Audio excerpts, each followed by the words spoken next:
Well. Clemson Tiger fans, college football fans, welcome back to another episode of the All In Show right here on the Voice of College Football Clemson channel. Thank you so much for joining me. I am, as always, your host, Tiger Paul Craven. I got my boy Jordan Bowman in the back. We will bring him on momentarily. But until then, if you are not subscribed to the channel, please go ahead and hit that subscribe button and hit that like button as well. This is a live video. And if you hit that like button, that really does help us out. That helps us grow the channel. We hope that you share this video out there to all your Facebook family, all your college football family, and bring in some more people for us to chop it up about Clemson football, about college football, and everything in between. We got a ton to talk about. Georgia Tech is coming up this Saturday at 12 noon. It's going to be a good game. We are coming off a great win against the Notre Dame Fighting Irish.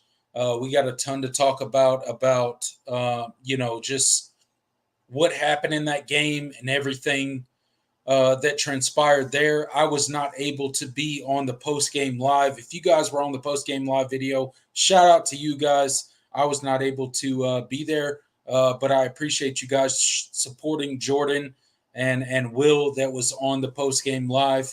But without further ado, I'm going to bring on my buddy, my co-host, Jordan Bowman. Jordan, how you doing tonight, man? Really good, man.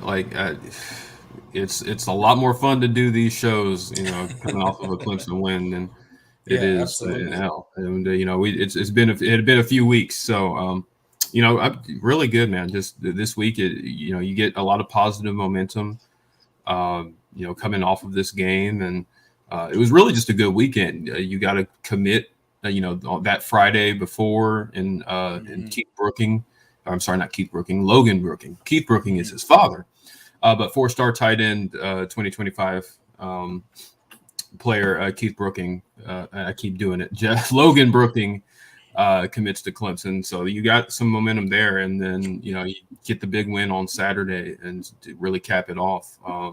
So I mean, I'm feeling good, and it was one of those things where it's like, I had to enjoy that one. It wasn't pretty at times, and and I've gotten a chance to go back and rewatch it.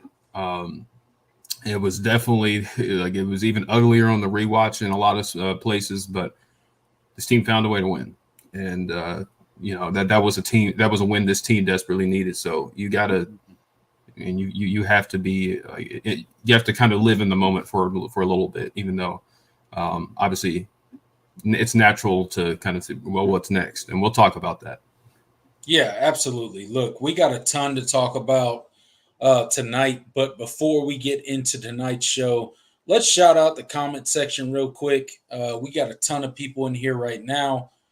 We got Tiggs in the chat first and foremost. He got in here super early, so big thanks to you for supporting the channel.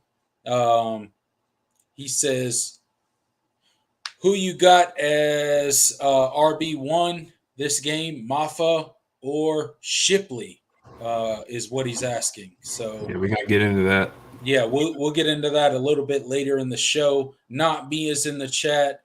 Big Mick gets in here. John Sarian.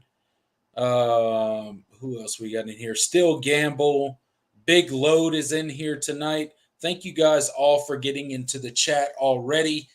We really do appreciate it. You guys are what make this show possible, for sure. Me and Jordan love to come on here on the Voice of College Football Clemson channel and talk Clemson football and college football. But you guys are what make it possible. If nobody was watching, me and Jordan might as well just call each other and just have a conversation amongst ourselves. So I think we kick off the show tonight, Jordan, and I think we relive this Notre Dame win. I think we relive what happened against Notre Dame in Death Valley. I was not able to watch the game live, full disclosure. I was at my daughter's softball game, which is why I could not be there for the post game live. Cell phone signal was literally non existent in wherever the point in time I was in North Carolina. Apparently, there was no cell phone towers anywhere near me. So I couldn't even get a game update. I couldn't get a score update. I tried to load ESPN. I tried to load my college football app. I tried to load anything I possibly could. I walked around the ball field time and time again, couldn't get a signal, couldn't get an update. And then finally, somebody gave me an update somewhere around halftime and told me that Clemson was winning somewhere around 23-9 at halftime. And that made me very happy. But to be completely honest, I was surprised by the score. Just if anybody watched our kind of our lead up to the game, our preview to the Clemson Notre Dame game, I picked Clemson to lose this game. Um, and I picked Clemson to lose the game by a pretty significant margin. However, the Clemson Tigers got it done in Death Valley, and Death Valley is not an easy place to play. Um, you know, although it be at noon, it is still not an easy place to play. And Clemson seemed to make more plays than Notre Dame, and that defense for Clemson just I mean, they came out to play. They came out with an absolute vengeance. They came out to prove something that was not proven last year. If you remember last year, Notre Dame's offense kind of pushed Clemson's defense around.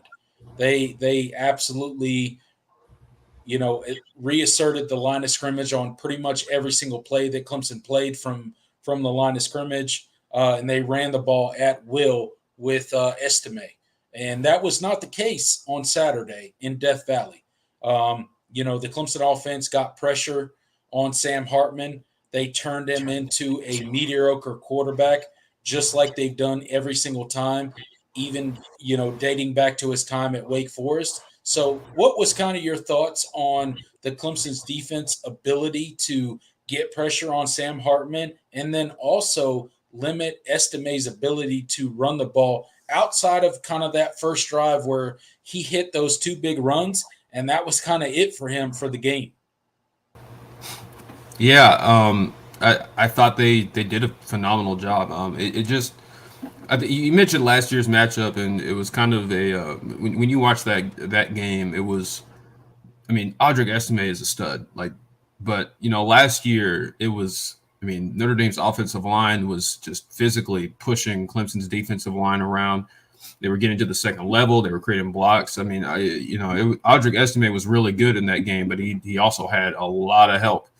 And I think this go around, I think it was different. You saw the Clemson defensive line winning matchups. I mean, when you I think back to that play where Jamonte Capehart, is in at nose tackle and completely obliterates Zeke Correll, their center, and pushes him right back into Audric Estime. And that was a big point in that drive, and then it kind of set them back, and they ended up punting. So it was kind of like it was just kind of a flip. Like the yards that Audric Estime got was just Audric Estime being a dude. Like I think there were times where Clemson actually defensively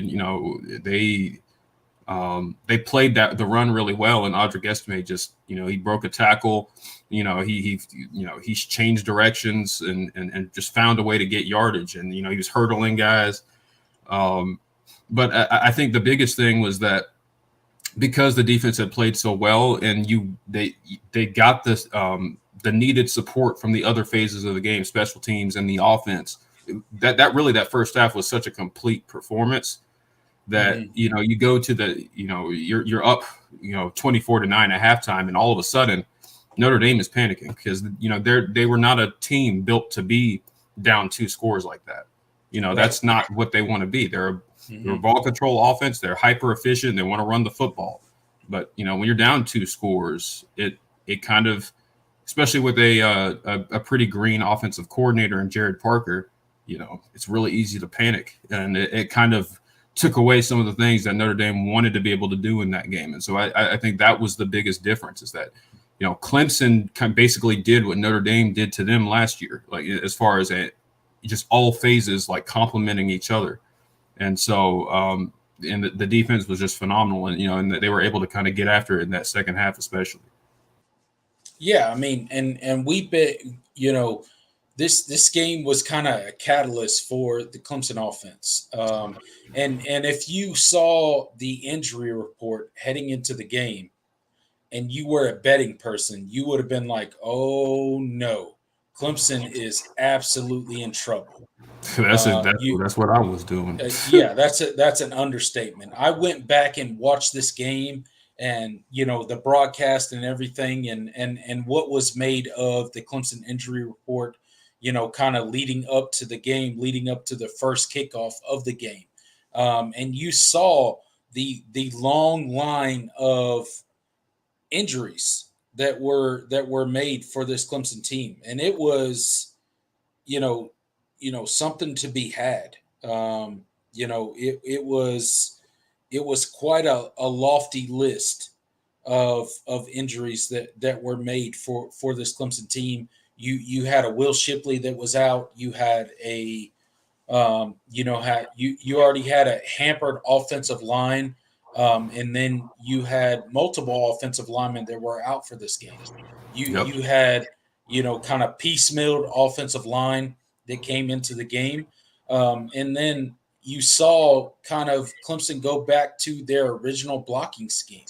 They kind of went away from a Garrett Riley kind of pull system where you pull the guard and tackle to the side of the ball where the ball is being run, and they ran a straight up hat on hat zone blocking scheme when it came to this game against Notre Dame, and it really seemed to work. And Phil Maffa went to work. He had 36 carries for 186 yards, 5.2-yard average. He had a big run for 41 yards, and he had 2 touchdowns. I mean, Phil Maffa just went to work against this Notre Dame defense. It was a shining moment for this offensive line, a hampered offensive line coming into the game. But I think there's something to be said about Garrett Riley, Dabo Sweeney, and maybe the rest of the offensive coaching staff about simplifying the blocking scheme and going back to a zone blocking scheme, which is what they seem to do in this game against Notre Dame. Do you think it's something that they'll do going forward, or do you think it was a one shot, just kind of something they did based off of personnel and based off of their opponent, like Garrett Riley made it seem in the press conference? Yeah, I think you'll see it. So I think you'll see it a little bit more. But I'll say this: this is not Garrett Riley's scheme is definitely not built to be his own blocking type of scheme. It's a gap scheme. They do a lot of that stuff, like you mentioned. GT counter. That's what they do.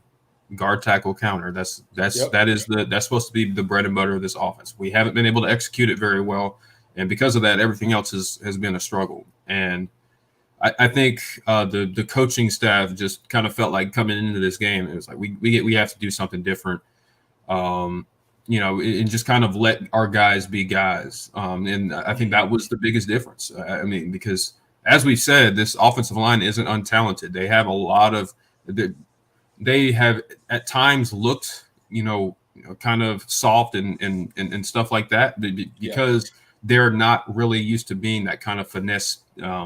That kind of finesse offensive line, like these guys, Colin Sadler and Tristan Lay and Will Putnam, Harris Sewell, like these are big guys, and like they're not really equipped to pull and do that kind of stuff and get on the move. And we saw they struggled. And so I felt like the offensive coaching staff felt like they had to do something a little bit different. It was kind of a tendency breaker. And I think it surprised Notre Dame. I definitely think that, obviously that's not something that Clemson had showed on tape up to this point. So I thought that also contributed to it. Notre Dame it took them off guard, their defensive coaches off guard, and it allowed your offensive line to just kind of play a little bit more free. And they were able to get the kind of push they were getting. You could really tell early. It was like they looked like a totally different line. So I think different. I think you'll see it more, but now that you've put it on tape, obviously teams are going to see that and be like, or they're going to adjust for it. So, you have to, it'll be interesting to see how they kind of manage that. Yeah. And a follow-up question to that, Jordan, is obviously the personnel that was put into the game on Saturday. Completely different personnel than we've seen pretty much all season. So do you see this personnel heading forward for the next three games, or is this something that Clemson's going to continue to play with and plug and play on the offensive line?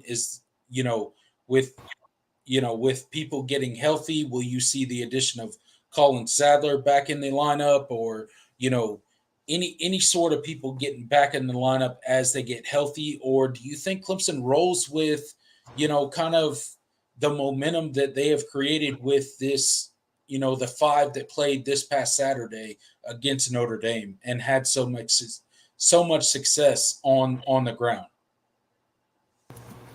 No, I think you go with this. I mean, it depends. I'm going to be interested to see kind of how they do it, because, and we'll talk about it. The opponent you're about to play this week is not particularly great at stopping the run. Let's just say that. So, yeah. I don't know. Because I feel like I don't think you're going to see that same five necessarily in the configuration that they were. Yeah. Because that was kind of just you had to do it. There was no other options at that point. Yeah. So I mean, I think you're still going to see some changes and stuff. Although they, that group that played Saturday was really, played really well. Tristan Lay probably had his best game. He was, back at left tackle, and I think that was.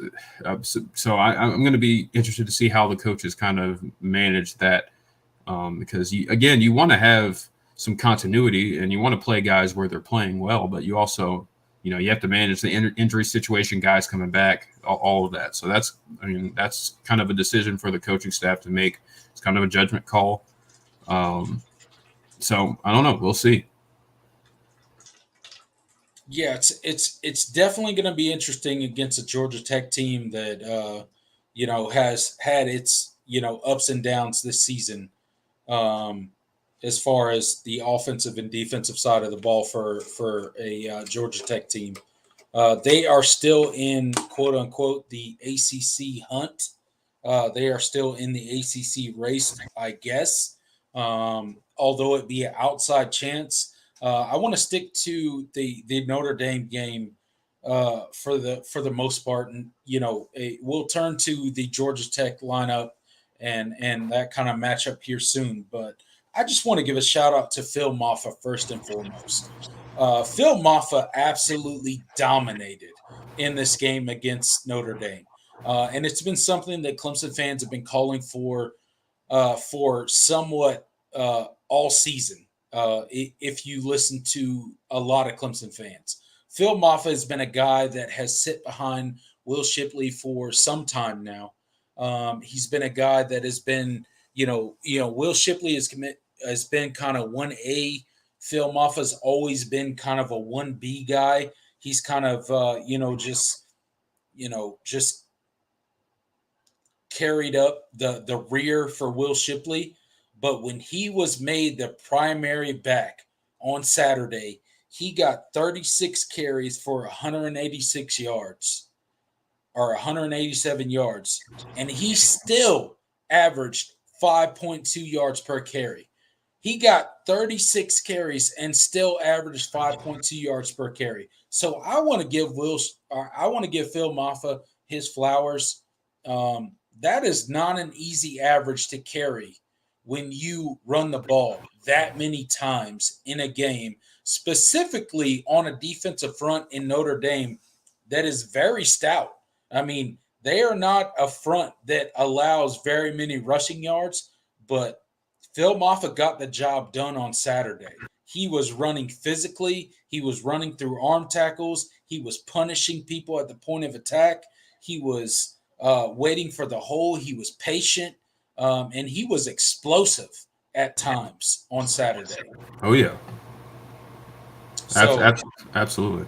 I mean, and he ran for two touchdowns, and at the goal line, you could see his physicality at the goal line. He was hit before the goal line, and he pushed his way into the end zone, specifically at the first half. When he pushed his way into the end zone. So shout out to Phil Maffa. Shout out to Jeremiah Trotter. That dude may have had his best game as a Clemson Tiger, as a linebacker. I mean, he was all over the field. He had an interception. He had a pick six. Aiden Swanson, a guy that I kind of beat up last season. I mean, that dude pinned Notre Dame inside their 10-yard line probably 5 or 6 times during this game. And then you got, the defense in the red zone. Notre Dame came into the red zone early and often in this game, specifically in the first half. And that defense bowed up and they forced them into field goals, which is why Notre Dame only had 9 points heading into halftime. And then the running game, I can't speak to this offensive line enough. The offensive line did their job in this game. Phil Moffitt did his job in this game. It was something to see. It was something to see this Clemson offense and this Clemson team as a whole just kind of put it together, put their head down, kind of play a pissed off game about everything that everyone's saying about them, and just kind of just get it done as a team. It looked like they were mad. This was a Clemson team that looked like they were pissed off coming into Death Valley, and the Clemson fans just seemed to fuel them. Yeah, absolutely. Another guy I want to give a shout out is Hamp Green. I thought he had a quietly a really, really good game in the return game. Like I thought he made some guys miss. He set up that early Phil Moffitt 41-yard touchdown run. Absolutely. When it seemed like they were going to pin him back, closer to Clemson's own 40. Made a couple guys miss, kind of flipped the field, and set up that. He was really good in that game. So I want to give him a shout out because he's kind of people have kind of railed on him because he's at times this year when he's gotten in the game, but I thought he did a really good job in the return game in all seriousness, and he contributed a good bit, especially with the field position battle and stuff like that. So I thought he did a phenomenal job. Who else? I mean, really, the entire defensive line was pretty great. But yeah. I think who we haven't really given enough love is the young guys in the secondary. I mean, absolutely. You have RJ Nickens out, you have Jalen Phillips out, you have Sheridan Jones out, and you're playing a lot of freshmen and young guys. You saw Avion Terrell. He was phenomenal. In this game, coverage, his assignments, all of that. I thought I think he showed some signs of things to come. Khalil Barnes obviously continued to play really well. He did kind of get shaken out of his boots on that early Sam Hartman quarterback draw, but other than that, I thought he played a phenomenal game. Almost had an interception. Probably should have been an interception. Mm-hmm. Who else? Oh man, I'm blanking. Kylan Griffin, obviously he had that big interception at the end of the game. Thought he played the most snaps he has all year. So I thought this game was kind of a testament to some of the youth on this Clemson team. Obviously I already mentioned the defensive line. Peter Woods was, he didn't rack up the statistics, but when you turn on the tape and see what he was doing, especially in the run game, oh my God, he was, he was destroying Pat Coogan, Notre Dame's left guard. Like it was bad, and he was eating up double teams. He was making things like he was making life a living hell for that offensive line for a lot of that game. And he was great. And then John Sarian gets in. He makes a good point. Yeah, Quadzilla, he was phenomenal. And the one series he got, he was he was breaking tackles. That like 11-yard run he had where he got hit behind the line of scrimmage and just I don't know how he stayed up and pushed for that first down. Like that was pretty phenomenal. Darted right up the middle. I mean, those guys in the secondary, the secondary, the freshman secondary for this Clemson team. I mean, if you look at those guys, I mean, you could not be more proud of those guys. With the short notice that they had to play, they really went in. They got the job done. It was absolutely insane the amount of snaps that those guys had to play and the job that they got done. I mean, it was something to watch because the Clemson passing game was non-existent. And when you look at it, no team scored except for like one drive. No team scored in the fourth quarter of this game. And that's a testament to the Clemson passing game. That's a testament to the defense, their ability to stop the Notre Dame run game, their ability to put pressure on Sam Hartman, their ability to close those windows and make Sam Hartman guess the coverage and not be comfortable in the pocket. I mean, this Clemson defense absolutely got it done on Saturday. They absolutely responded to a game last season where they got pushed around, they got bullied, and they got pushed off the line of scrimmage consistently. This Clemson defense absolutely responded to it. They took it personal. They absolutely just came out with an attitude about themselves, and it was something to watch. And it's really good to see a Clemson team with some fight, which is something that we have not seen a lot this season. This Clemson defense is for real, and it was nice to see this offense kind of complemented with a running game that could sustain drives and kind of give the defense some rest so that they could continue to assert their dominance on the defensive side of the ball. Absolutely. And I mean, you mentioned the offense. I mean, obviously, the first half and the second half, they didn't have a complete performance by any means. No. But I thought the offense responded in some key moments. When I thought the drive, to go up 17-6, when they went down the field. I mean, Cade was poised. He was hitting.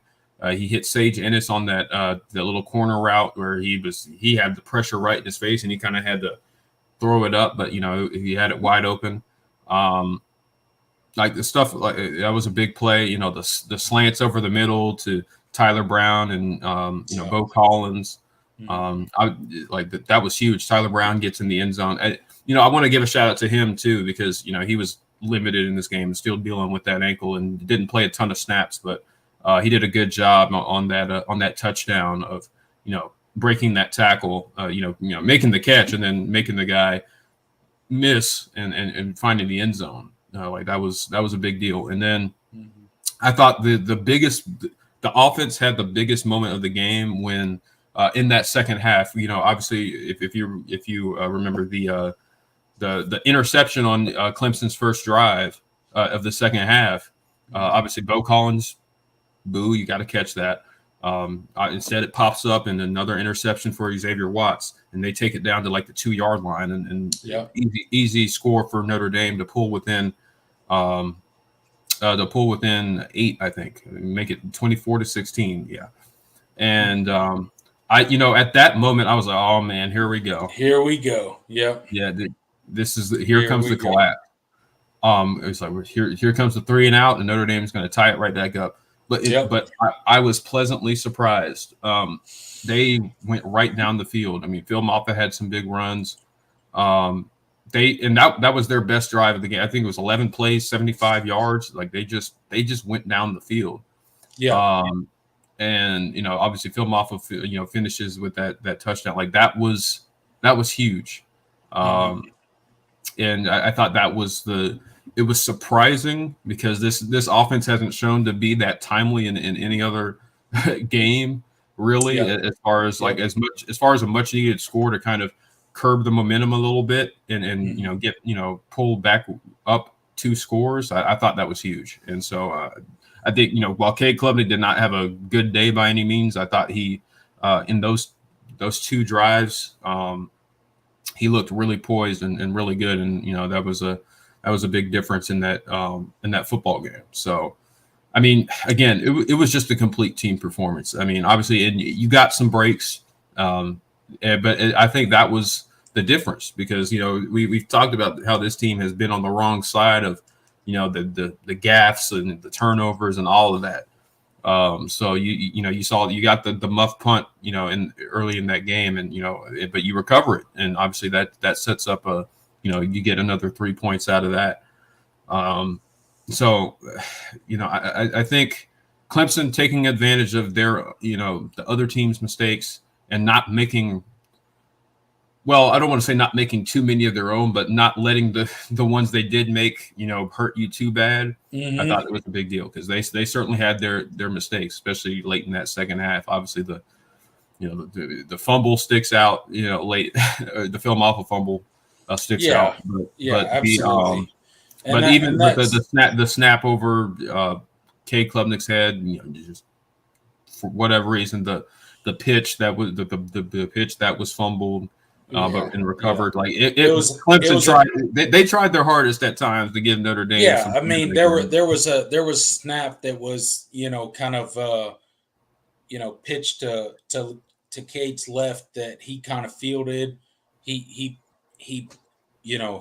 kind of threw a good ball and it ended up intercepted. And then the pitch to Phil Moffa was kind of one of those things that was. Just an ill-advised pitch. It was poor pitch snap relationship. It just. I mean, it wasn't. I mean, that was the play design. Like he was supposed to. It was, but it was. I think just Phil Moffa just took his. I mean, I think that was on film. Phil Moffa kind of took his eyes off the ball and let it go. Yeah. So, but it's just stuff like that. You gotta. I mean, you got to clean that up. But you got to clean that stuff mistakes up. Didn't kill Clemson this time. At the end of the day, Clemson won the turnover battle, but they didn't win it absolutely cleanly, right? Like they had two other fumbles that they fell on. Excuse me. That they otherwise wouldn't have had if they didn't fall on it. Did they win the turnover battle? Yes. But did they turn the ball over yet again? Absolutely. And it's just one of those things that has continued to plague this Clemson offense in the 2023 season. We continue to turn the ball over. We continue to shoot ourselves in the foot. We continue to, spot other teams' points. And that is going to be an Achilles heel for this Clemson team going forward. Will we win the next 3 games of this season? Quite possibly. We could. We are a good enough team to blow out every single team that we play. But we are also a team blowout. Blowout. Absolutely. I think we are a team that could win by a touchdown or 10 points every single game that we have this season. But I also think we're a team that could lose by 2 touchdowns to every game that we play this season. We are not a team that is absolutely, we're undisciplined with the football. We continue to spot other teams' points, and if we continue to do that, there are multiple losses still left on this season. And I think that I think that turns our way onto our next topic of this segment that we have here. And hold on one second. I'm sorry. I gotta. John wants to give a shout out to Philip Florenzo, the long snapper. Yeah, he did recover that. I mean, they were really good in punt coverage too. And that was a big deal. And obviously, Florenzo got that. He recovered the muff punt by Chris Tyree. So yeah, absolutely. I mean, it was a team. It was a complete team performance. Well, as complete as this team has shown to be able to do. Obviously, the offense didn't play a full game, but special teams and defense, they picked up the offense, and the offense had their moments as well. And that's with this team, that's about as good as you can ask at this point. So again, absolutely. it was a as complete as you could reasonably expect with this team, and All right. that's progress. Let's move on to our next topic, which would be our opinion on Clemson after this win against Notre Dame. A lot of Clemson fans have put a ton into this win against Notre Dame. And although it be a good win for Clemson, and although it be a win that this Clemson team absolutely needed, I'm not taking anything away from Clemson. I'm not saying that we did not need this win. I'm not saying that this win does not mean anything for Clemson football. But at the end of the day, my opinion has not changed for Clemson football. My opinion has not changed for my look of changing the coaching staff this coming off season. My opinion has not changed for the developmental problem that is in the Clemson program currently, specifically on the offensive side of the ball. What are your thoughts on Clemson football as it is post Notre Dame win? Yeah, I mean, I'm pretty much in lockstep with you. I mean, obviously, there's a lot of things about this win that are great, and it's. I think the coaching staff deserves a commendment. They got the players. It was a collective effort, and it was a response. They rose to the occasion in a time where they were being people were down on them. They were down on themselves and all of that. And, from everything I know, Dabo certainly lit a fire under this, this team, not just the players, but the coaches, during the week. And I get the sense that, that Dabo is not satisfied either. I mean, he's happy to get the win. But I think the messaging is still the same as far as, what needs to happen, with, his coaches, with his players. And so I'm pretty much in the same, I don't feel differently about the big picture things about this program. I don't think, that this win is a big deal. It was great for recruiting. Like I could go through a whole show about, how big of a recruiting win it was for, on Saturday. But the big picture stuff, the coaching staff, the philosophy of the program and how they go about doing things, that my opinions on that haven't changed. And so, I'm interested to see how this team kind of, responds. I'm interested to see, who, among the coaching staff is under the most pressure right now. Because I think that Dabo is certainly smart enough, and I think he knows that. He gave this coaching staff an ultimatum. It says you get in shape, or things are I'm gonna make some changes, and some of you aren't gonna like me afterwards. Yeah, absolutely. And I don't think that one game was. I don't think that one game is what Dabo had in mind.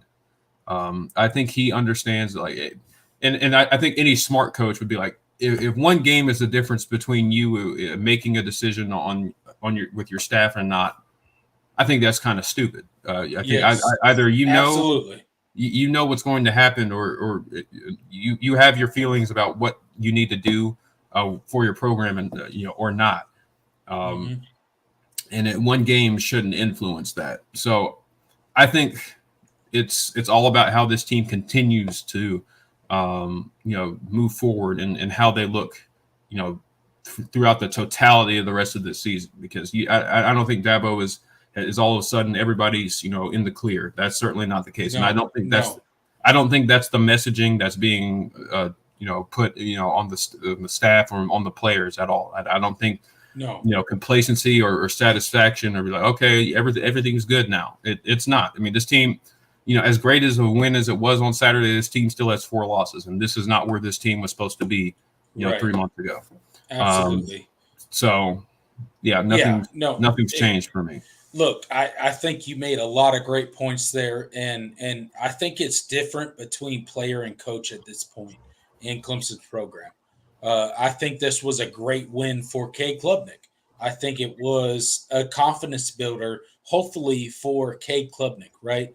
But if we listen to a lot of the sports media coming out of Clemson, specifically last weekend, and kind of the Tyler from Spartanburg type of comments that happened in Clemson's program. Dabo Sweeney was fired up long before Tyler called in and challenged 100%. him as a coach, as how much he made, as how he run the program. He was fired up long before that.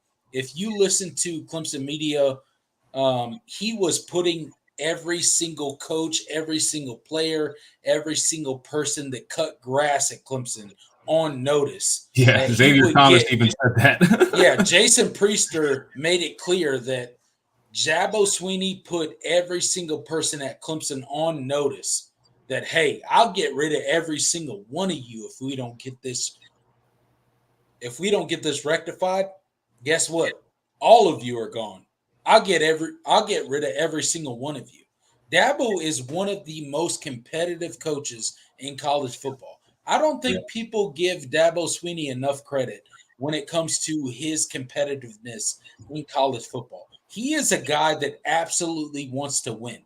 Is he a guy that is a win at all cost coach? No. He will not sacrifice his morals. He will not sacrifice his programs his programs spirit, his programs just the longevity that he's had at Clemson. He will not sacrifice those things, but he absolutely is a coach that wants to win football games. He understands why he is paid so much at Clemson football. He understands that he is paid 11 10 11 million dollars a year. He understands that he is paid that much to win football games at Clemson. He understands his influence at Clemson. And he is a at if you strip Dabo down to his bare bones, he is a competitor at the end of the day. I mean, you have to be. You have to be. Yeah. A coach that wins at the level, with the amount of success that he's had, like, you can name any coach in college football that has won, anywhere close to the level Dabo has, and you're going to find that same competitive. Like, these coaches, as much like these coaches hate losing. Like, you have to have. Absolutely. Which is why I don't really push back when people say, Dabo is, prideful and has an ego. I mean, yeah, every college football coach, of course, he does. has Of pride and course, has he an ego. does. That's part of what makes them great. You have to have that extra oomph, or I don't even know how to put it. You have to be you kind of have to be a little bit insane in some ways, in terms of how you your drive and your competitiveness, to win at the level that Dabo has, at the level Nick Saban has, at the level Kirby Smart has. like you have to be able to, you have to have that competitiveness in you. And so I don't question that, Dabo is a, he hates losing.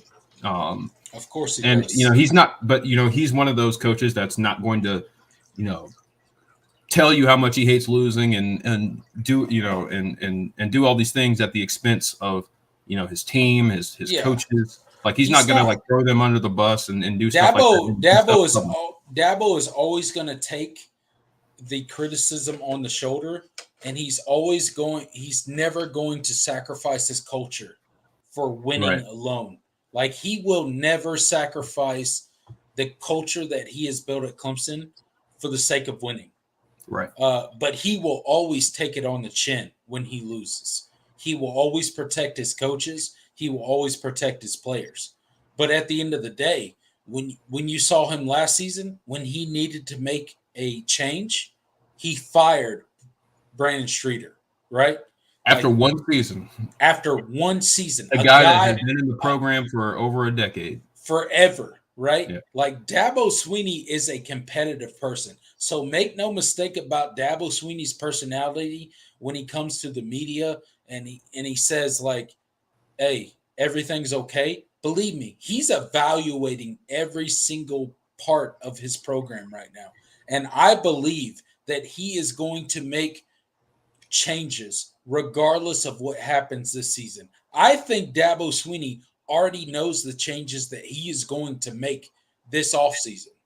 I That's think just that's just my opinion. As a Clemson football fan, looking from, yeah, I'm just looking outside looking in. I look at or Dabo he at least Sweeney. has an idea. Maybe if Yeah, he's not set in stone, he has yeah, a pretty maybe good he's idea. not set in stone, but I look at Dabo Sweeney and I think he knows where he's going. I think he knows where he's pivoting this season, this offseason. He's got a direction that he is going to go. He is a competitor first and foremost. He is not going to sit by and let this Clemson program just fall to the wayside and become a middling, none, you know, non, just kind of wayside of an ACC program. He's not going to let Clemson do that. He's built this program. He knows what this program is going to be. He's taken it to the mountaintop more than once, and he'll do it again. And that's truly what I believe for Dabo Sweeney. Absolutely. All right, you ready to kind of get into this Georgia Tech preview? Yeah, Obviously, let's transition into the into the Georgia Tech preview. Look, Jordan, did you know that Georgia Tech is one of the few offenses this year that is averaging 200 rushing yards and 200 passing yards this season? I did not know that actually. They are averaging over 200 yards passing, over 200 Their yards offense is rushing pretty good, but yeah. this season. So they're an offense that can absolutely move the ball. What is your thoughts now that you know that of a Georgia Tech team? I mean, they are one of, I think, 16 teams in the country that average 200 rushing yards, 200 passing yards a game this season. Yeah. Well, I mean, I had my opinion of Georgia Tech. I didn't know that specific statistic, but I knew this offense is, especially these last few weeks, has been really something to behold. I mean, I think when you watch this team, I think they're just an incredibly balanced attack, and I think Haynes King has kind of bloomed and blossomed into that that blue chip quarterback that everybody thought they were getting. When he was at A&M, obviously his career was up and down there. But I think they found something. I think this Georgia Tech offense is pretty. It's balanced. It's pretty complete. They have, I think they have a lot of young offensive weapons. Between Malik Rutherford and Jamal Haynes. Like I think they have a really, really balanced attack, and I think that's what makes them dangerous. And they've been really explosive on both in both parts. And I think that's kind of the thing that jumps out to me when I watch this Georgia Tech team on tape is that they are balanced and they can create explosive plays. And they've had a really wild season when you look at it. I mean, they didn't do great in the non-conference. Obviously, they lost to Ole Miss. They beat Miami.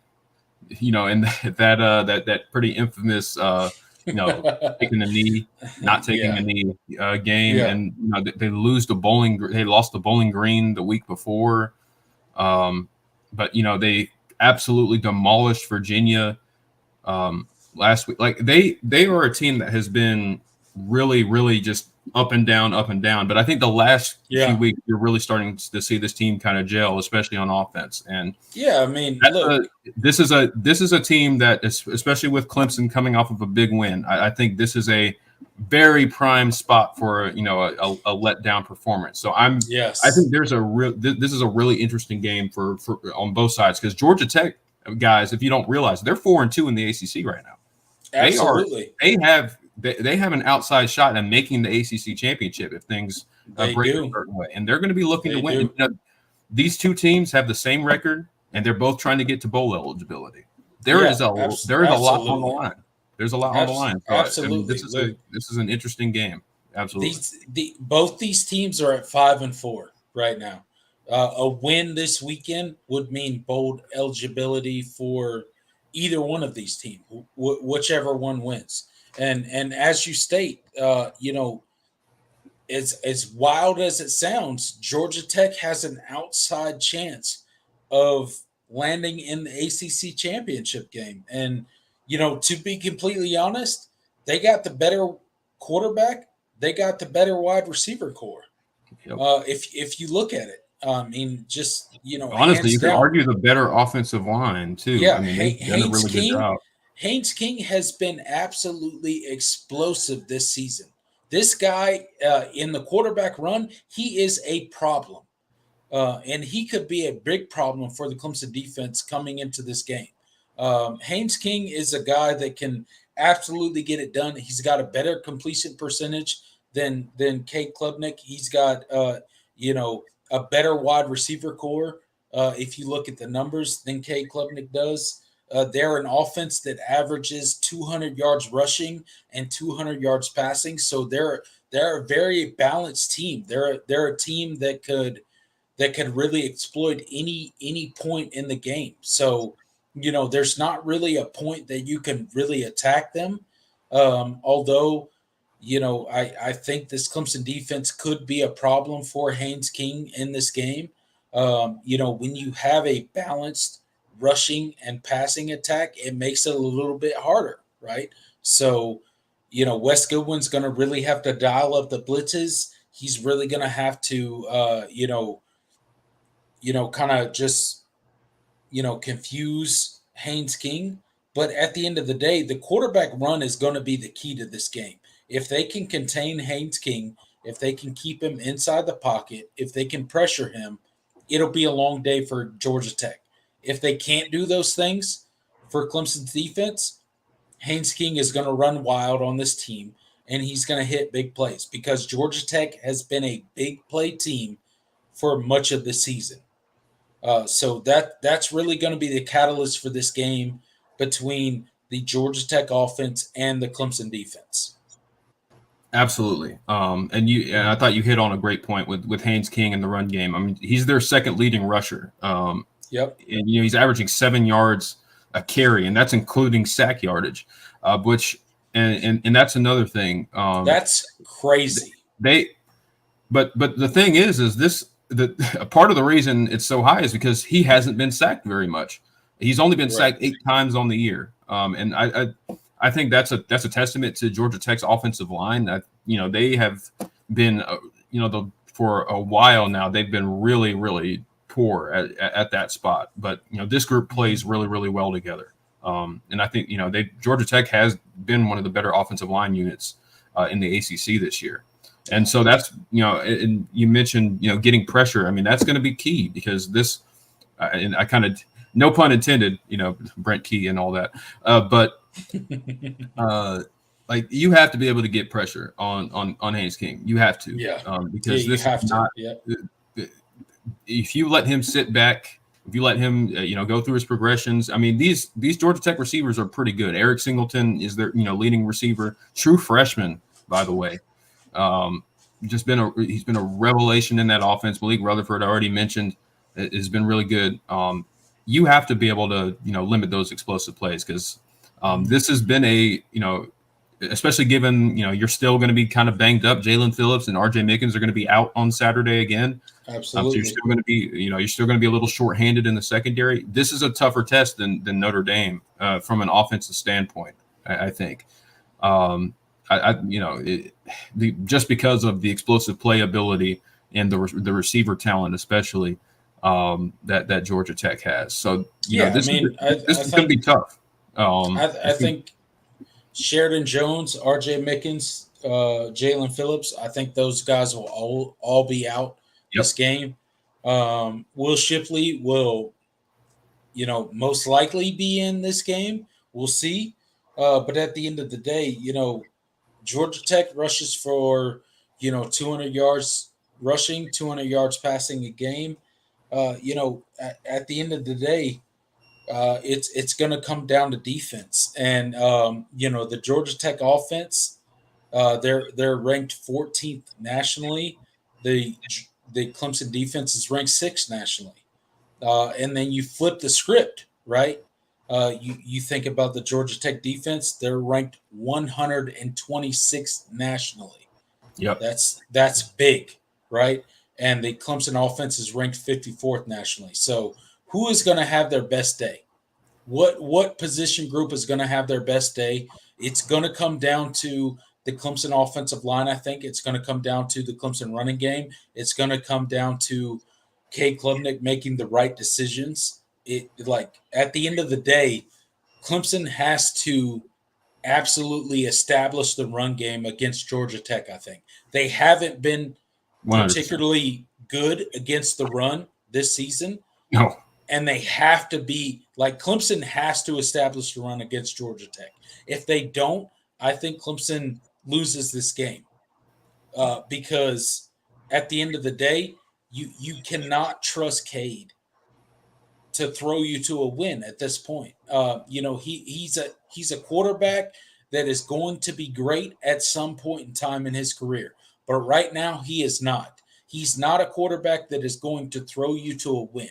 So therefore, you have to run your way to a win, and I think Phil Maffa is your key to this game. You have to run Phil Maffa early and often. I hope that Phil Maffa starts this game. I'm not opposed to Will Shipley coming in this game, but I want to see Phil Maffa start this game.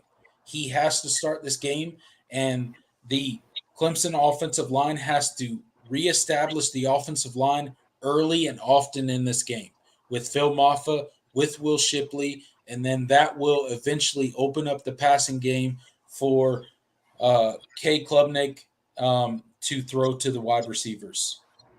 Yeah, absolutely. And to that point, Dabo said early, in the press conference. I mean, he said, we got to.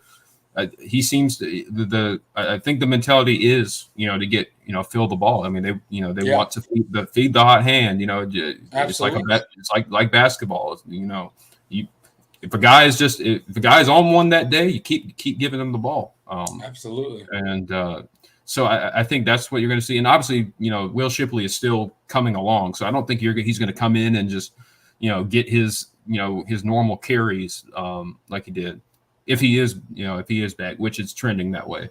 But I still want to see, and I'll be interested to see kind of how they kind of utilize Will Shipley in the game plan. Maybe you see more of him in the pass game, maybe some 2-back sets, maybe to use Will Shipley kind of as another threat, and it kind of gives the defense more to look at. I mean, I think I'll be interested to see how they kind of decide to.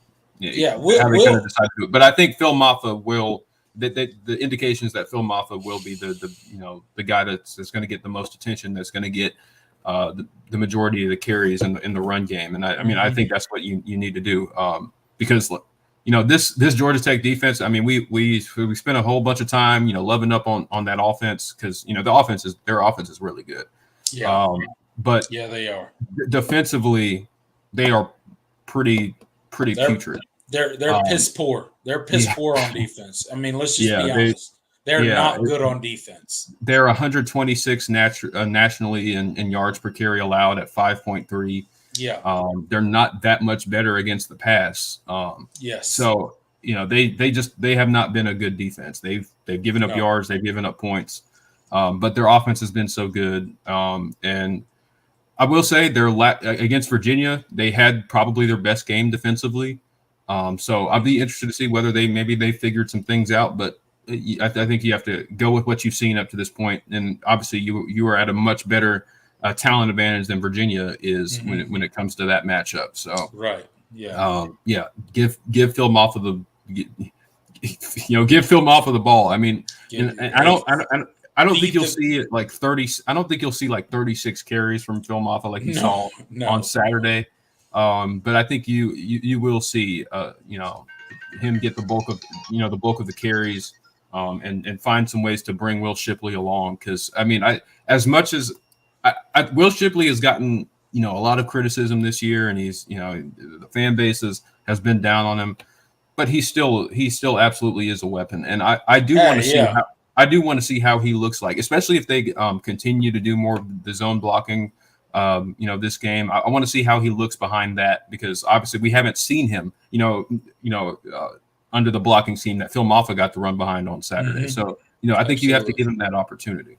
Yeah, absolutely. I think Will Shipley would have thrived behind the same blocking scheme that Phil Mafah got against Notre Dame. I think, Dabo Sweeney and Garrett Riley kind of simplified the blocking scheme. They made it more of a zone blocking scheme instead of the pole blocking scheme that is kind of a traditional staple of the Garrett Riley offense. I think and here's the thing is, I think the reason that it was so successful against Notre Dame is because probably the scheme that they run, and then probably also the comfortability of the Clemson offense. And that's just something that they have run for so long. That's something that they're comfortable with. That's something that they, kind of cling to. And that's why they were so comfortable. That's why they played so well in that scheme. I think we should see more of that going forward. But at the end of the day, it makes you worried because we have an offensive coordinator that kind of leans into kind of that pole block scheme. And, it makes you worry because do we have the right guys to run the scheme that kind of Garrett Riley is asking them to run? That's kind of the question for Clemson fans going forward into the offseason, and then into, kind of the 2024, offseason and into the fall, right? Yeah. And that's going to be an interesting thing because, that it's going to be up to the discretion of Garrett Riley, the staff, kind of how they want to play this, because, this isn't, how they won Saturday was not how they planned to win this season. And that's not how they want to, that's not what they want this offense to look like, moving forward. I mean, the success they for sure that they had, but the way that they did it is not what Garrett Riley would prefer to do, and it's something where this team is, you got to do something different. You got to break some tendencies, and this is and kind of do some things that this team can execute. And so that's the kind of the thing is like, do you continue to do it, or do you go back to what you've been trying to establish this year? And so that's going to be balancing, and how much do you mix of both? Because I don't think you'll see a full shift either, in either direction. I could totally see like, a mix, but that's hard to do, within a game too, because, especially when you have so much youth in the offensive line, that's a lot of responsibility to be, understanding your assignments in a zone blocking scheme versus, a gap scheme. Zone blocking is far easier than Yeah. a pole blocking scheme. Yeah. For sure. But it obviously it requires a different technique. It requires different assignments and responsibilities between both. So both schemes. So you have to find a way to balance that and make sure your players are understanding what you're trying to do. But this Georgia Tech, I think this matchup, I think offensively for Clemson, I think it's about as favorable of a matchup as you'll get. I think. Yeah. This is the worst defense. This is the worst Power 5 defense you've played this year by a pretty considerable margin. Long shot. Probably shot. The next worst is probably Syracuse or Wake. Maybe Wake. Let me put it this way: if you can't get it done against this Georgia Tech defense, I mean, we just have a long way to go as a Clemson offense at this point. That's just first and foremost. If you cannot get it done against this Georgia Tech defense, we're not even close. Yeah, no. And again, I guess the great equalizer that has been Clemson's Achilles heel all year is turnovers. And so, I mean, if you turn the ball over, it doesn't matter how good of the defense you're playing. If you're fumbling and stuff like that, that's stuff that can happen regardless of the quality of defense you're playing. So you can't allow what you've allowed all season and for turnovers to be the great equalizer and make things easier, especially since you're playing a pretty good offense. Yeah. So this team has to play. It's every week this team has to play mistake free, but I think you really don't want to shoot yourself in the foot, because I think this is a good opportunity for this offense to have some, to have one of its more complete games of the year, because this is not a good defense, guys. Not a good defense at all. No, not even close. I think they have some decent safeties, but other than that, they don't really scare you anywhere. I think their edge rusher has 6.5 sacks on the season. But beyond that, there's not a whole lot on that defense that should scare you. And I think what they've put on tape is they are not really interested in getting stops. So I think this is a good opportunity, and you're going to need to score points, because if this Clemson defense, as great as they've been, you can't expect this team to play perfect every week. So if they give up plays, you're going to have to go and get plays back. So that's going to be a tough test for this team. And like I said, how does this team respond? Because this is a prime letdown, especially with North Carolina coming to town next week. This is a prime spot for you to mess around and get beat, because this Georgia Tech team has improved over the course of the season, and they're playing really good football right now. But I think you match up, obviously the talent advantage you have, and you should match up favorably offensively. So you have to be able to take advantage, especially being at home. And it's another noon kick. If Clemson fans hope they show out like they did last week. They've this fan base has been phenomenal this year at turning out for these home games, despite how poorly this season has gone. So I don't really have much question about that. So I think those things are going to be key as well. So you got to just get this one. You got to get this one. This is, you're bowl eligible if you win this, and you feel and you've won 2 in a row. And I think you need that momentum heading into, the Carolina crush, or whatever you want to call it, between North Carolina and South Carolina. So absolutely, you need this win. John Serrain says Riley owns the offense. Doesn't mean Dabo doesn't oversee or tweak, but almost every play has Riley's fingerprints on it. Maybe Dabo pushed for simplified blocking, for example. Yeah, I think he was. Yeah, I think he was responding to somebody in the chat. Yeah, yeah. No, I mean, this is Riley's offense. Like, I'm not here to talk about. Dabo does not call plays. I know No, that I know that for a fact. he does not call Between plays. between players, between people within the program that I've talked to, that he does not call the plays. He never has called the plays. This is Riley's offense. The problem with why this offense doesn't look like where it's why it hasn't looked the way it has at TCU and at SMU is, quite frankly, they don't have the personnel, and he's even said as much. This is Mm-hmm. not this isn't Dabo's offense. This is Garrett Riley's offense, Mm-hmm. and he straight up has he said it in a nicer way, but he does not have the personnel, and that's why they made such a drastic change on Saturday. It was something they had to do, and so we'll see how they kind of manage it going forward. But I'm done, talking about that because we've been over it on the show a million different times. So many times. This isn't Dabo's offense. This isn't. He doesn't have any more involvement in the offense than any other head coach does. Like every head coach has his fingerprints and has his say in what happens because he's the head coach, but he's not calling the plays. It's not his game plan each week. It's Garrett Riley's. Yeah, It's absolutely. Garrett Riley's and the offensive coaching staff.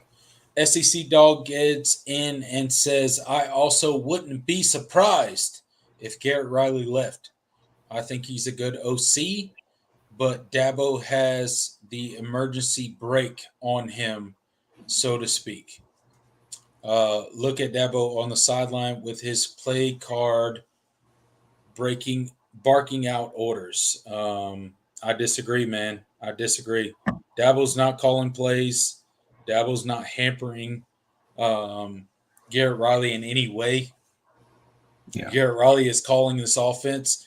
If this offense doesn't look like you want it to look, it's because of personnel. Garrett Riley told you.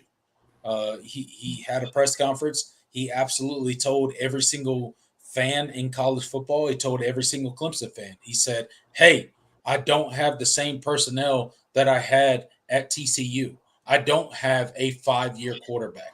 I don't have a veteran offensive line. I don't have NFL wide receivers. He doesn't have any of that. That's exactly why it doesn't look like the TCU offense. I don't know why people don't understand this. Dabo has never called plays at Clemson. Yes, does he make fourth down calls every now and then? Does he make special teams calls every now and then? Yes, of course he does. He's the head coach of the Clemson football program. Yeah. But does he make a 2nd and 10 call? No, he doesn't. No. Garrett Riley makes that call. Brandon Streeter makes that call. Before him, Tony Elliott made that call. Chad Morris made that call before him. It's not Dabo Sweeney. Yes, does he have his influence on the Clemson team? Of course he does. Of course, every single coach has their influence on a team. But does he make play-to-play calls, first down, second down, third down calls? No, he does not. He does not. But thank you for getting in here, SEC Dog. We appreciate you, man. Shout out to you for coming in here. We really do appreciate it. Yeah, absolutely. I mean, SEC Dog. I mean, you're good people. Good people, man. Good people. It's not. Yeah, it's definitely nothing. Nothing personal. I just nothing personal. Gotta correct things. Absolutely. I don't when they're said. So. All right. With that being said, we've kind of given our thoughts on this game. You ready to kind of give a score prediction? Yeah, absolutely. So the over under is 55.5, which is crazy. Pretty high and the spread is even crazier. Clemson plus 14. Clemson minus 14, right? Clemson minus 14. Excuse me. Clemson I was minus like, 14. good Lord, did a half our team like just decide they're not playing, or are we playing all the walk-ons? Is Yeah, the scout but team going up? but let's be honest. Like, I was surprised at Clemson minus 14. Like, I was genuinely surprised when this, spread opened up at Clemson being a 14-point favorite. This I you want to do know something? There were some books that had Clemson minus 18 at open.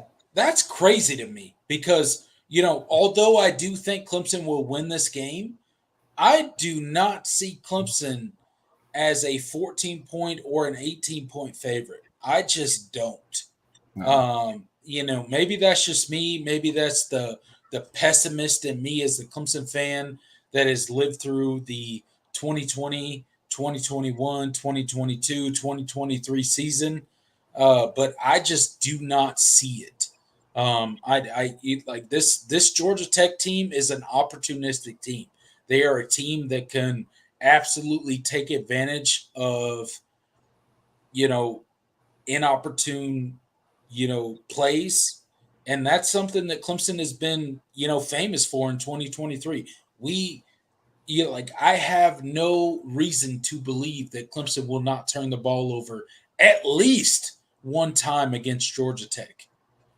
And with that said, I don't have any reason to believe that they won't capitalize on that turnover because that's kind of been the story of the 2023 Clemson season. So, with that said, I do think Clemson wins this game, but a 14-point spread, that's a little bit much for me. What do you think?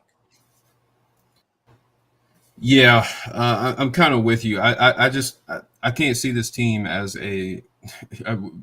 as a two touchdown type. I don't see this game as a 2 touchdown type of game.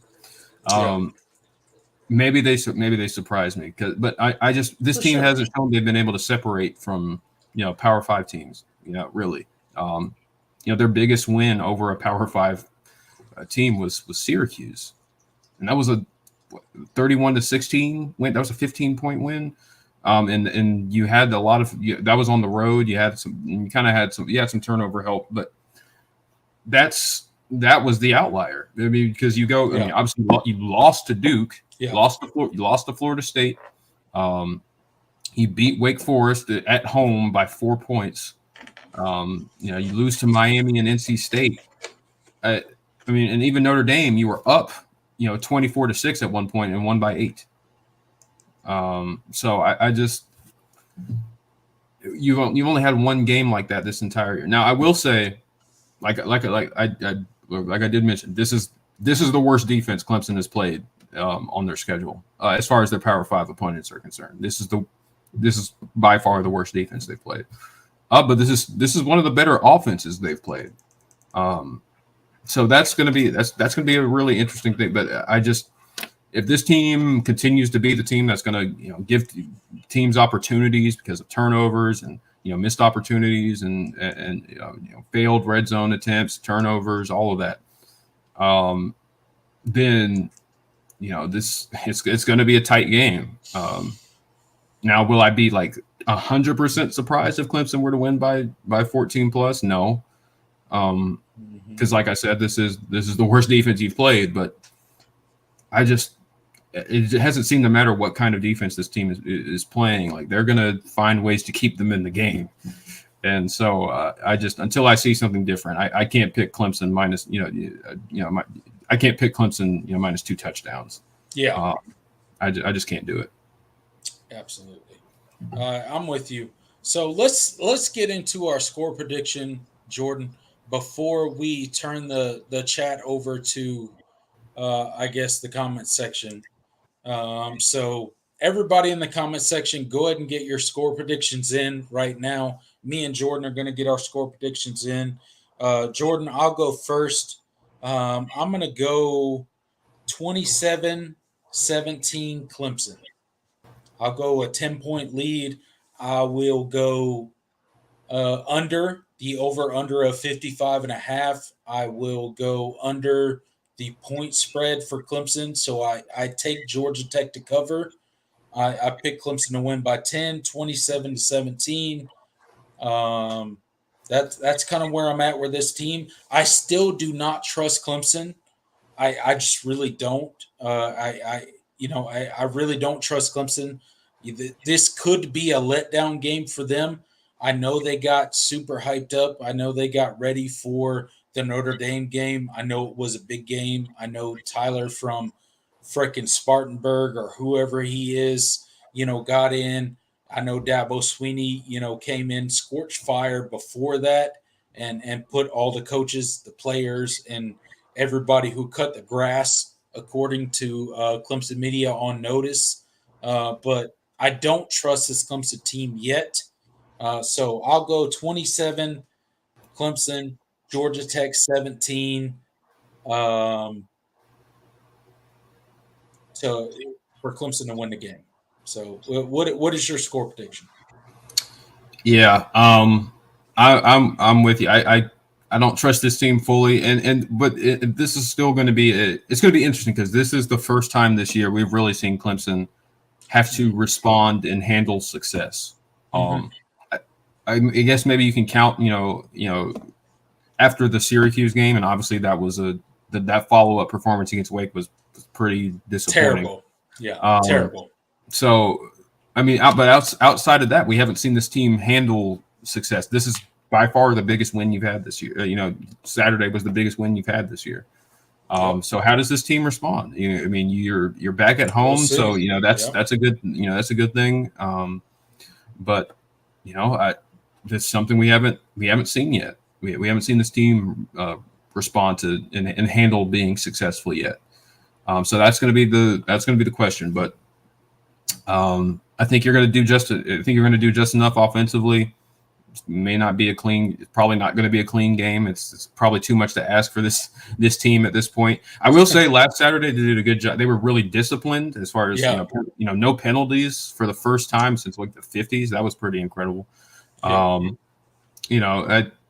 You could probably go on tape and find penalty missed calls and something like that. Sure, but that's still impressive. I mean, they played a very clean game for the most part. Just watching it. So I don't think that's going to happen again. But I think if you can limit the mistakes and limit the self-inflicted wounds and not let them hurt you too bad, I think this could be. I think you could have a decent day offensively. I'm going to go Clemson 30, Georgia Tech 21. I think, maybe the defense gives up some explosive plays because I think this is a tougher test for these young defensive backs than Notre Dame was as far as the receivers and just the passing game in general. And the balance that Georgia Tech has is going to make that, a little bit more, even more difficult because, they have to play the run. And, I think they have to be mindful of that. And, Georgia Tech has been able to hit explosive plays because they have a complementary run game. Mm-hmm. So I think maybe they hit some, but I think the defense does enough and they get enough stops. And I think Clemson, musters enough offensively to get to 30. So that's kind of where I'm at. I think 30-21 feels about right.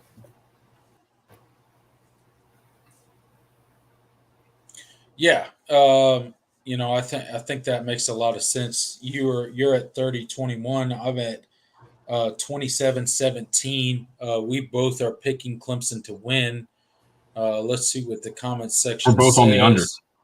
Yeah, we're clearly both on the under. Tiggs gets in with a 28-17 Clemson win. Clay Klubnik Enthusiast says more Tyler Brown. John, hey, shout out to John. You guys go support John over on the Michigan channel. They've had a rough go, man. What's going on with Michigan, man? Yeah, I'm sure he doesn't want to talk about that right now. I'm sure he doesn't want to talk about it. We ain't going to talk about it here. Shout out to John. You guys go see him over on the Michigan channel on the Voice of College Football. He's a great guy. He comes over and supports us all the time. So shout out to him. Appreciate you stopping by, man. Thank you so much. Let's see. My prediction is Clemson by 14. SEC Dog says Clemson by 14. All right. All right. Steel Gamble says I'll Clemson take it. 45, Georgia Tech 24. I don't know about that, but I would love to see it. If they play a clean game, this team can score 40 points. But that we haven't seen that all year, so that's the problem here. And maybe you get some special teams and defensive help, for those scores as well. But that if this team plays the cleanest game they have all year, I mean they're going to be able to score. I mean they'll be able to score points. I mean this Georgia Tech defense is not good. John Serrane says Clemson will play better versus Georgia Tech defense than they did Notre Dame defense. At least 38 or 42 points. Unknown for me for Georgia Tech. I'll say 38 or 21. Okay. 38-21. I'll take it. All those scores I'd love to be wrong, but I got it. This team hasn't put together that kind of performance yet against a Power 5 defense, at least. K Klubnik Enthusiast says, "Buy your Clemson stock, everyone." Yeah. Yeah. I'm still a shareholder. Don't get me wrong. I've been a shareholder. I don't know if Dabo knows this, but I've been a shareholder for many, many years now. So yeah, same here. I'm waiting for this stock to appreciate. I'm not. I'm just not willing to buy more at a higher price right now. No, absolutely not. I ain't doing it yet. Absolutely not. I'm not willing. I'm not willing to do it. Hey, John says hit that like button. Absolutely, guys. We got 26 people in here right now. Please hit that like button for us. Me and Jordan come here live every Thursday night at 7 p.m. We also go live after every Clemson football game. Please hit that like button for us. We are trying to grow this channel. We are trying to, expand our audience. And if you guys could help us out with a like at a minimum, that would be greatly appreciated. If you could share the video, that would be even more appreciated. So thank you guys so much for showing up and showing out tonight. Shout out to John. Thank you for saying that. SEC Dog said Clemson could bust it wide open. That's very possible as well. Yeah, we could. We could absolutely blow out Georgia Tech. However, I'll believe it when I see it. Yeah. K Klubnik Enthusiast says, can't wait till this Saturday. Me neither, man. Man. Maybe we'll get 2 Clemson wins in a row. And me and Jordan can come on here together and actually have a post-game reaction where we have 2 wins in a row. That'd be great. That'd be absolutely fantastic.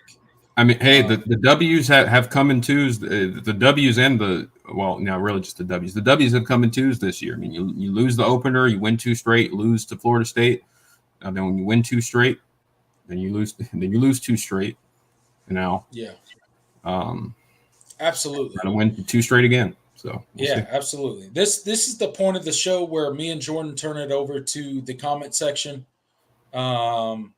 You guys drive the show. If you guys got any questions for us, any comments that you want us to respond to, please get them out there. We will respond right now for the next 5 or 10 minutes, and then we'll get out of here. And we'll look forward to the Clemson game, high noon this Saturday versus Georgia Tech in Death Valley, South Carolina. Wish I could be there, but I won't. I'll be watching on TV. Same here.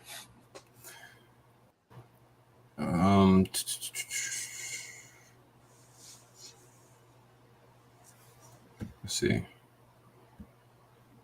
Yeah, Tig says, if you don't hit the like, are you a real Clemson fan? I mean, that's a good question. You're probably a 1.5%er if you don't hit the like button. Yeah. I mean, clearly.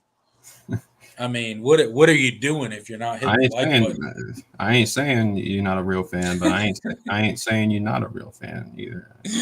I'm just saying. You're clearly not a real fan if you don't hit the like button. Come on now. Help us out. Help us out. We're doing our best here. We're bringing you guys like exclusive content here. I mean, me and Jordan are pouring out our hearts here for you guys. Yeah. Have you seen how many Clemson losses we've got on here and swallowed? So Yeah. help us out. Help us out. Yeah, Come on now. It's been a pretty it's been a hell of a season, that's for sure. Hasn't it though? SEC Dog says, outstanding show, guys. Jordan, good to see you, sir. Good to see you too, SEC Dog. He says, y'all want to predict Ole Miss at UGA this Saturday? Ooh. Sure, I'll give you a quick one. Absolutely. Georgia by 1,000,000. Yeah. Georgia blows them out of the water. That's my prediction. Georgia wins by 4 touchdowns. Yeah, that's what I'll say. Ole Miss doesn't play much defense. Yeah, or Ole Miss ain't got a chance. Ole Miss, like Georgia by 4 touchdowns. Yeah. Easy. I mean, that's an easy prediction. I think they at least. I think they're only a 10.5 point favorite. I think they cover. Bro, 10.5? What? Yeah. Bro, they're winning by 4 touchdowns. Georgia's gonna blow Ole Miss out of the water. Yeah, I could totally see it. Their offense is humming right now. Carson Beck is playing good football. No. This is not. I think unless Carson Beck wants to show up and throw 4 interceptions, I don't see how Ole Miss stays in the game. I really don't. No. And listen, I think Missouri is. I think Missouri was kind of it was a different matchup for. I think from a skill talent wise, I think they're a little bit better than Ole Miss, and I don't know. I think this is a good spot. I mean, Georgia coming off of that hard fought win. I think they're gonna. I think they're due for a dominant performance because that's kind of been the trend for them. When they've had a kind of a rocky game, they come out the next week and really put it on somebody. So I think they're gonna. I think they're gonna kill Ole Miss. I think so too. John asks, will Adam Randall have a good game versus the Georgia Tech secondary? I mean, I certainly hope so. Adam Randall has started. He has started to look a little more confident when he's on the field. I know he hasn't. That hasn't exactly translated to the field yet, but he does look a little bit more confident. So yeah, he's had some flashes here. I think Adam Randall may be due for a breakout game, and maybe this week is where it happens. I would love to see it happen because I mean the dude is immensely talented. Yeah. You look back to his freshman year when he was in fall camp, the Clemson coaching staff was gushing over Adam Randall. And if he can get back to any semblance of that player post ACL surgery, I mean, he's going to be a problem for defenses to come. So hopefully this may be his breakout game. I don't know if it will be, but I hope it is. Yeah, I mean it might just be an instance of is the game plan hamstrings how many opportunities he gets, but absolutely if they plan to be a run heavy team on Saturday, then he's not going to get a ton of opportunities. But absolutely. I think he started to look. I think he started to look a little bit more confident when he's been on the field. Versus earlier in the season where he was kind of, just out there, not really looking to catch the ball. He was just out there, Frank Craven, your long lost brother. Special teams plays right, pins them down and hits field goals. They will do fine. Yeah, I tend to think so. I mean, I'd like to score touchdowns, but I think that's been a recipe for success. Obviously, damn field goals. Damn field goals. We don't want those. I don't want no field goals. I want touchdowns. K Klubnik enthusiast. He says, also, guys, don't worry, guys. Clemson is 0-2 in games I went to, and I plan on going to the Georgia Tech game, but I've decided not to. Don't do that. Don't do that, Cade. You know what? You know what? Away. Stay away. Yeah, I'm okay with this. Stay away. Stay away. Stay far away, K Klubnik. Yeah. Just don't set foot in Clemson this year. Don't go anywhere near Clemson. You better not. I swear if we lose to Georgia Tech, I'm personally blaming you. I'm calling you out on the post-game show. You better show up. If we lose to Georgia Tech, you're the first guy I'm calling. Well, I mean, but if he doesn't go, I mean, that'll be a different. Like, if he doesn't go, then that breaks it would break the curse, and then clearly it's not him. Maybe it's his fault. Okay. It's just. Yeah. All right. Well, all right. We're just gonna do a whole double standard thing. Yeah. Sounds like one of my exes. Yeah. You better not go. You better not go, K Klubnik enthusiast. You better not go. If you go, you better tell us. You better tell us if you go. Yeah. He says, I'll take 100% responsibility. You know, I've heard that before from people in my life. And anytime, I don't know, it's kind of hit or miss when people say that. So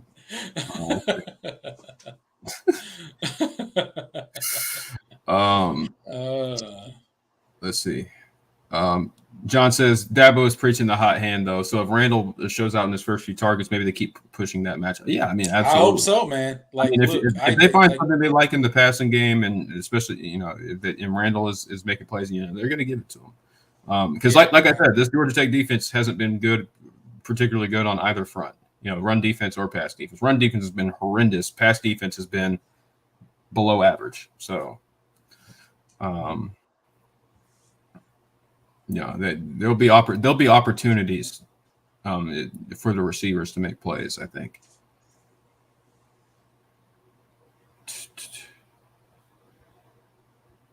Dylan asks, should we stick more with the passing game because of their secondary? That would put the game in Cade Klubnik's hands. I think you need to take your shots. I definitely don't want to see.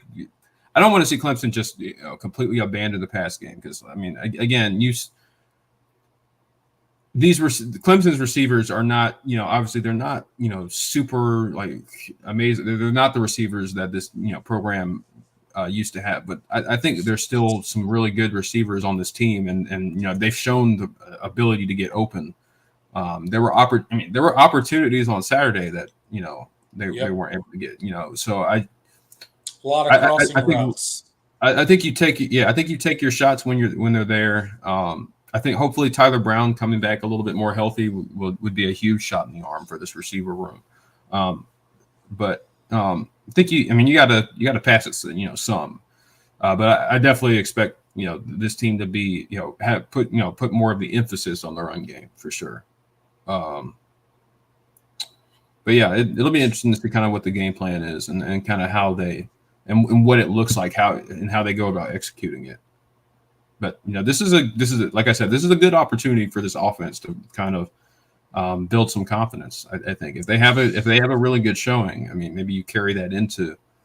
I mean, really, these last 3 games. I mean, this is about for this offense. It's about as good as you could ask for as far as the quality of defense you're going to be playing. I mean, Georgia Tech's is not good.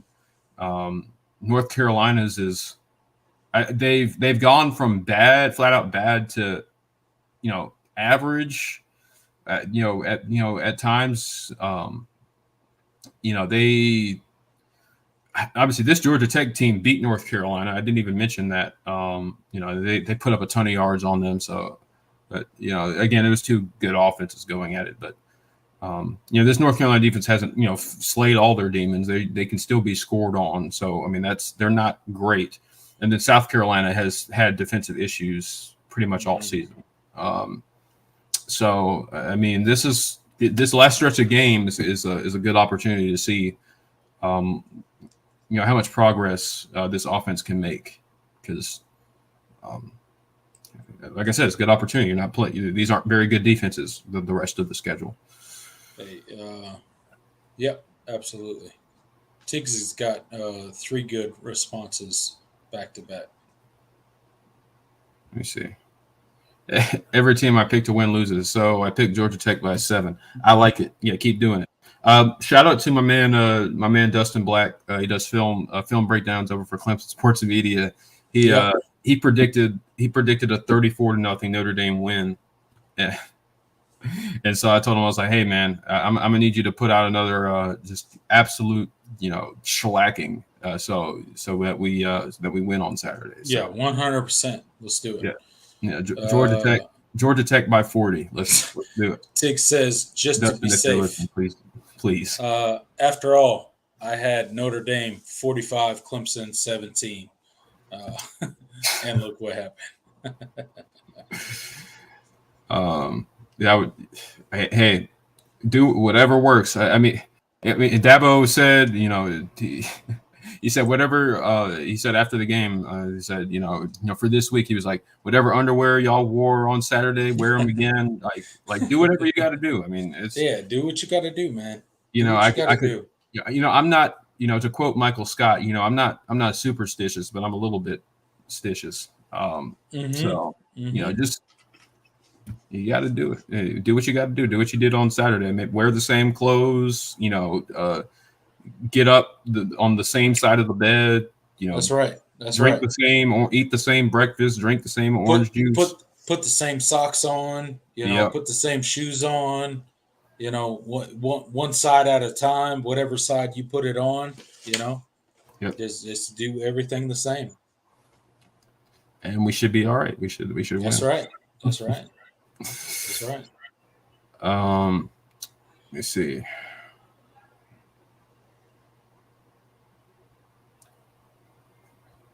K Club Nigga says, I want to see K get more comfortable taking off when he needs to, get his rushing yardage up. I don't expect to be Jalen Milroe, but he's capable of making things happen with his leg. I mean, yeah. That's true. That's true. I think Saturday, in some respect, I mean, obviously he was limited with the injury. I mean, he was seen on campus walking around with a boot.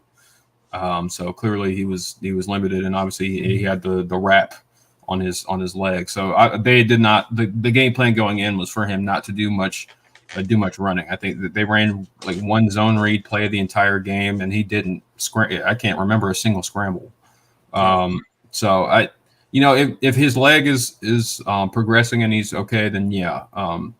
But he also has to be able to get comfortable in the pocket. And I thought at times you saw him be a little, you saw some glimpses. I mean, that drive in the second quarter to go up 17-6, as I mentioned, he showed poise. He hit, really, really accurate.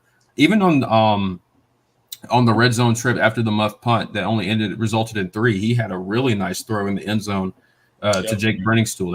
That was like a tight window. Unfortunately, he didn't hold on to it, but that was a pretty elite throw. But it's got to be, the consistency has to be there, because outside of those 2 drives, the passing game was non-existent. Let me see.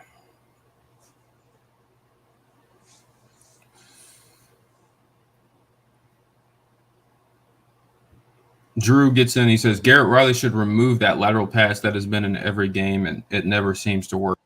Trying to think what he's like the pitch, or what does he mean? Sorry, if you could clarify. I'm not the lateral pass. You mean a pitch, or do you mean like a screen? I'm not sure. I don't know. Louisville's up on Virginia, by the way, 7-0. What quarter? 3 minutes left to go in the second quarter. Ooh. Well, Virginia's hanging in there. I mean, I think Louisville was they're a double-digit favorite. Yeah, they're ranked 11th in the country. Virginia. Oh, okay. So 14-0. 3 minutes and 1 second left in the half. So Louisville just scored. Yeah, that's going to be a tough match. And I think it's at home, isn't it? They're playing on Mhm. at home, aren't they? Yeah, they are. So tough So game for Virginia. Louisville's been a really, really good home team this year. Like Yeah, they've been night and day. So Clemson can hopefully hold that home standing. They can hopefully kind of hold that home environment. 12 o'clock ABC. We'll see. We'll yeah. see. Hey, at least we're not on the CW. Yeah. We shout out to not being on the CW. we saved our national profile enough to not get thrown onto the CW yet. Yeah, how about that, man? How about that? Yeah, hated that. I don't keep K Kobe Enthusiast says I don't keep up with Virginia's Kobe Pace getting playing time. Yeah, some. He hasn't been the primary back, but he's gotten in there. He's been in the rotation, and he's had some nice touchdowns this year. I haven't followed him too closely. I know he's not the leading rusher for them, but yeah, he's playing. Him and Malcolm Green have been decent role players. Dylan gets back in. He says, "Should we be impressed with tight end blocking?" Dabo praised Sage Ennis about his blocking, but Jake is a stud at tight end with not so good blocking. Yeah, I mean, I think Sage Ennis has been kind of a rebel, and honestly, he's shown some capability in the passing game. Obviously, he had that. Hasn't he? Yeah, he had that. He had a really nice. Obviously, he got laid out on that route. On that. That was 100% Cade's fault. I mean, it was unfortunate. I wouldn't say it was necessary because I think it was open. Cade had to get the ball out. There was pressure coming down on him. If you go back and look at the film, like Cade should have thrown it way sooner than he did. He was late. Sage Ennis was open almost immediately from release at the line of scrimmage. Cade kind of released it a little bit late, which is what caused Sage Ennis to be kind of, bodied by the safety, if you will. And he had to wait for it. Like he had to. Yeah, he had to wait for it. It wasn't the greatest of throws. It was late. Yeah. So in my mind, that was kind of Cade's fault that Sage Ennis got kind of bodied by the safety. But at the end of the day, he caught the ball. He came back into the game. I think he's a guy that has proven that, he is a plus in the game and that he should probably get, far more snaps than he does. Yeah. And it was good play design too. I mean, he fakes like he's about to block and just slips out. I mean, they had, I think it was him and Jake out there. And they ran a little. It was a little like a. And Kate kind of take that. Like I looked at a film breakdown and Kate kind of took a weird step, and he wasn't ready to exactly release the ball when it really needed to be released. Yeah. So it was kind of one of those things that it was Cade's fault that he got hit, but at the end of the day, that's the sacrifice that you make as a wide receiver, as a tight end, as a pass catcher. You're gonna get hit. So yeah, it is what it is. And at the end of the day, Cade made. You got to make the throw. It doesn't. Absolutely. You can't. Worry about your receiver. Getting hit. He's wide open. You got to hit him. And if it's, if you're late, you got to. At that point, you just got to get it out, and that's what he did. So, that extended that drive. That was a big play. Went like the only big, somewhat big passing play pretty much the entire game. Other than that, I think that Bo Collins in route over the middle. Those are like the two biggest pass plays the entire game. I think they were both on the same drive. So, it wasn't really much to speak of there. So, I mean, we'll see how creative they get in the passing game, see what how they decide to dial things up because, the Georgia Tech, there's a lot of ways I think you can attack this group. So, and this is they have a freedom that they haven't had in in previous games, and they've certainly played far better defenses. So we'll see it. We'll see how it goes. I'm really intrigued to see kind of how they go about doing this. Whether Notre Dame was kind of a spot, or is it something that they're going to build on? So I don't know.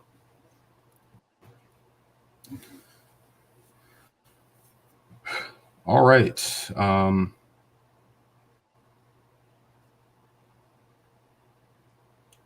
Anything else? Not for me. Yeah. All right. I'm ready to. We can go ahead and wrap it up. All right, let's shut this thing down, man. We got 24 people in here right now. Thank you so much for being in here right now. Honestly, guys, I'm not even joking. You guys make the show. I know we save it till the end of the show to kind of get to your comments and things like that. But at the end of the day, if there was no one watching the show, me and Jordan would not do it. So thank you so much for watching the show. I hope you hit that like button. I hope you subscribe to the channel. I hope you tune into our post game live this Saturday at approximately 3:30, 3:45. That will be the Clemson Georgia Tech post game live. Me and Jordan will be live right here on the Clemson Voice of College Football channel. Thank you so much for joining us. We really do appreciate every single one of our fans. But until next time, I'm Tiger Paul Craven. He's Jordan Bowman. We'll see you next time. We got the post game live coming this Saturday, right after the Clemson game. And then after that, we will be right here live on this channel every Thursday, 7 p.m. We'll see you then. Go Tigers. Later, y'all. Later.